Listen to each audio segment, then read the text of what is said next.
this may not be the right way to do it, but your text said the range, cumulative range of these options being analyzed is from 62 million to 227 million annually, right?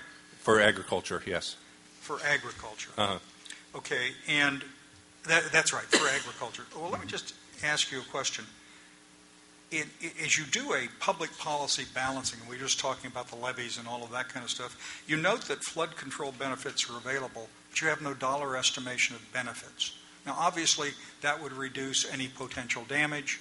Obviously, you'd say flood benefits last as long as economic loss lasts, I would assume. Right. So what do you think they are? I mean, you were just talking about this DREAM's risk reduction benefits as desirable, which I agree with you. I think that's a very important ingredient. How does that work? Those were not quantified in detail, and they're not any of the. In fact, you'll find the economic sustainability plan, all these elements that do have flood control benefits to them are recommended in the economic sustainability plan. There's many of our points of concurrence. Well, let me ask you a question. We already know from your earlier work that the city of Stockton is going to convert 26,000 acres of farmland. Whether any of this happens or not, that's inevitable. Not the city of Stockton, but the cities within the secondary zone. Although the sphere of influence of the, if I remember this correctly, of the 24,000 acres of land within spheres of influence, 20,000 are in San Joaquin County, 13,000 within Stockton, and 8 divided between the majority Tracy of and them. Lathrop, I'm just saying something like that. Yeah, it's not all Stockton, okay. but that's the biggest. Let me just ask you a question.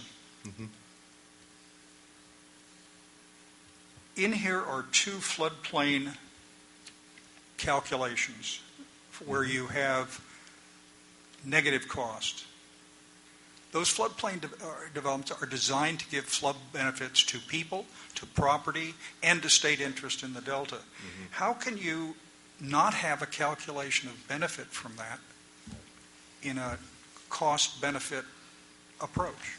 Well, it isn't a cost-benefit approach. Okay, well, in an analysis which points out the dollar costs of what you don't like, but leaves blank the benefits you acknowledge that exist but haven't calculated.